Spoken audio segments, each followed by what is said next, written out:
I'm gonna be real with you guys, I might be the only person that actually likes playing this game. I know, yes, I know, I am so brave for having this take. Now, obviously this is not statistically possible, and I know that other people like this game, but if you were to look online, I swear you would think that Zenless Zone Zero is the worst game to be released since Smeagol. However, even though I do like the game, there are a lot of flaws that I do want to talk about. It's not a perfect game by any means. I do, however, want to talk about the discourse online about the game. If you drop the game after only playing for an hour or so, I think that's totally valid. Life is way too short and you really shouldn't force yourself to play a game that you don't enjoy. I forced myself to play League of Legends for years because my friends liked it, and one day I hoped that I would like it. It turns out I never liked playing League of Legends, but honestly, for some people the game just doesn't click, and that's fine. A lot of times I view the discourse as these are normal people talking about their experience with the game. My thing is, as long as you don't put down other people for liking the game, you're good. I don't really care if you like the game, if you hate the game, that's fine. Just don't insult anybody that actually likes playing it. I would also expect that from the flip side as well. Just because I like the game, I'm not going to force you or try and convince you that you're wrong and that you should like it. Alright, now that that's out of the way, let me talk about what I liked about the game and what I think could be improved upon. The first thing is dailies. Dailies are so damn easy in this game. All you really need to do is log in, buy a scratcher, which you should do anyways because you actually have a chance of getting premium currency, get some coffee, which again you should also do because it actually gives you free energy and increases a drop for when you farm, and lastly you just need to open your video store, which again you should do because you get free money from it. And that's it, that's all you need to do. Dailies take you maybe a minute or two. The biggest drag is probably just the loading screen from going to the coffee shop back into the Play Store. Also, Zenless Zone Zero has a lot more quality of life features. First off, the big one, which is the skip button. Personally, I'm not a story skipper myself, but it's there as an option and I think that's great. You can actually replay levels and rewatch cutscenes when you finish a chapter of the story. The gacha banners also show when the next guaranteed pull is, so you don't have to scroll and count. Another small quality of life feature that I think is nice is the auto read also doesn't delay. It moves on to the next set of dialogue pretty seamlessly. If Zenless Zone Zero implements an energy bank system, we're good. An easy compliment is that the game is incredibly stylish. I think the animations are incredibly well done. I like how varied the character designs are. Both the NPCs and playable characters have a much wider variety of character designs. I like how there are these small design elements that let us know more about a character from just a glance. Kaleda wears a bear headband, which reflects the fact that a majority of Belobog's workforce are bears. Ellen Jo also has a variety of shark motifs. She has a necklace that looks like a lower set of jaws, and her weapon actually looks like a shark fin. The overall feel of her character as well is that she looks very intimidating, but when she's around her friends, she's actually a very sweet person. And in a lot of ways, that kind of reflects how sharks act, because on the exterior, sharks are intimidating, but they're not nearly as aggressive as some people think they are. Honestly, sharks just want to be left alone, and I think Ellen Jo has the same vibe. There's even something like Ben Bigger where if you look at him, he's intimidating. He's a giant bear that has a scar over his eye. Like, Ben Bigger just looks like a boss, but then his actual personality subverts his design because he's actually one of the more kinder and more smart characters in the game. He's an accountant. He's their head of finance. I just like how Zenless Zone Zero has these character design elements that reinforce or subvert and play around with the characters' personalities. For me, that's what makes a lot of these character designs so memorable. The music is also something that I enjoy a lot. There's a nice mix of lo-fi, hip-hop, and techno. It gives the world a much more distinct feel and identity. Now, in terms of the combat systems, I do like perfect assists. It's very satisfying when you hit those. A lot of characters also have a certain rhythm to them for combo streams. There are some cool tech that you can do if you want to explore it more, and there's been a few creators that are doing that, and it's really fun to see them lab it out. I also like how the characters interact with each other. If you have Kaleda and Ben Bigger in your party, Kaleda's ultimate has a different animation. Also, when you swap out characters, if you have characters from the same faction, they have specific voice lines for them. Billy, go grease your gears! These are tiny details that add a lot to the experience. I also really like the storytelling in this.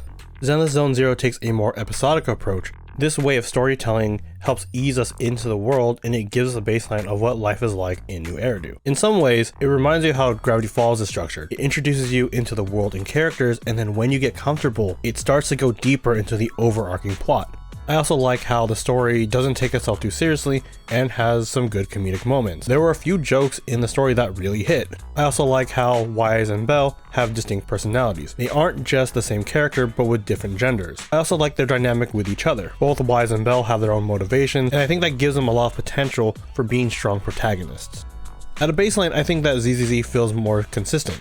The lows are not as low compared to Star Rail and Genshin. However, I would also say that Star Rail and Genshin still have higher highs. But overall, I do think that the story is solid. The cutscenes are really well animated, and you can see how expressive the characters act. And honestly, there's not much for me to say about it, you just need to look at it. I also like how some of the storytelling is told in a comic book style. In my opinion, it's a more engaging way of telling the story than just having character models hanging around, because you can show a lot more visual information. The only thing I wish is that they were a little bit more creative with how they chose to do the paneling, but for right now it's pretty good. The only thing I wish is that they didn't have sections of unvoiced dialogue. It can be pretty jarring to go from these really expressive, beautiful scenes to just this. I also think that characters in this game get their moments to shine. Nicole's a very clever character. There are moments where she's able to get herself out of a tough situation, and she's the one that had the foresight to make the call and expose Vision. It's small moments like these that show why the Cunning Hares have earned their name and reputation. This is also true for character quests as well. In the Soldier 11 one, we spend the entirety of that mission with her. However, I do have to talk about some of the flaws in this game, which I'm going to start with the elephant in the room, which is the combat. While I do like the combat, it is also not a very deep combat system. You can't jump, so there really isn't any air juggling. All of your characters share an ultimate button, so you can't really stack ultimates with each other. The other gripe I have is that chain combos are automatic. There are some times where I don't want to immediately swap characters and I want to finish out a string with a certain character, and I wish I had more control of when I could activate it. From what I understand, there was an option in the beta to make it manual, and I'm kind of confused why they decided to remove that. Another problem I see is that the skill floor is way too easy in the beginning. The enemies don't really do much and it's not interactive, so they start to sort of blend together. They don't really feel like they're any different from each other. The bosses are more interesting in terms of skill set, but even then it's a little too easy early on.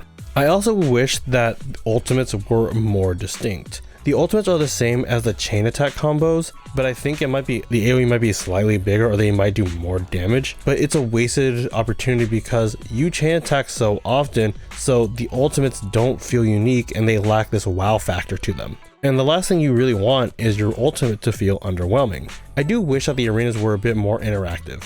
Because of how barren the stages are, they all start to feel the same and just get stale. I do need to mention this, but Android users got absolutely screwed in this. From what I understand, ZZZ changed its compatibility requirements for Android, and so for a lot of people, they thought that they could play the game, only to find out on release they couldn't. The other problem is that I think on lower end Android phones, or maybe just lower end phones in general, players are kind of stuck in this dark void, and I'm not really sure if there's a fix for that.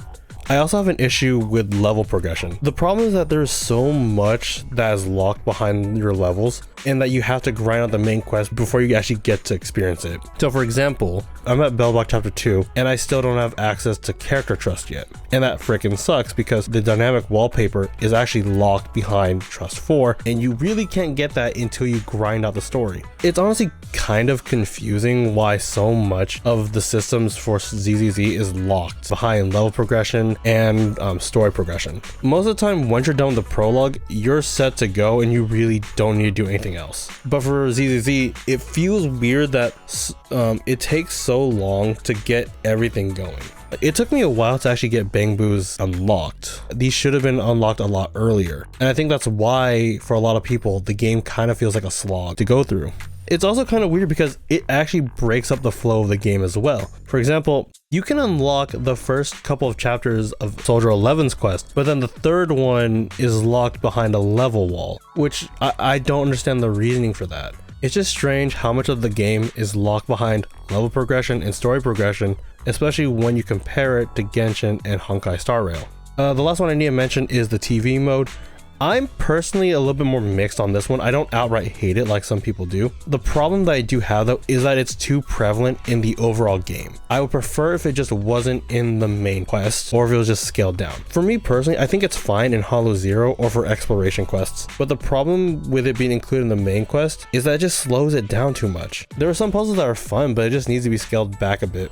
So I think overall my feeling with Zenless Zone Zero is that it's going to be a much more niche game. Currently, open world games are a much bigger draw for a lot of people, and because ZZZ has some dungeon crawler elements, it's just not going to appeal to a broad group of people, but honestly, I think that's fine. Personally, I think the bones are there. I think they just need to adjust the difficulty a little bit, and they need to tweak some of the combat mechanics, and I think that would just help the game a lot. Overall, I'm still pretty optimistic about the game. I'm going to stick with it. If you like the game, you should keep playing it. Don't worry about the online discourse. If you're having fun, that's really all that matters. Life is just way too short to worry about that. At the end of the day, not everybody is going to like the same thing as you. When it comes to media and art, different things will resonate with different people. I just want to share my joy and enthusiasm I have for this game. If you like the game, let me know so I know I'm not the only one. If you disagree with me on certain points, feel free to comment. Just do it respectfully, please.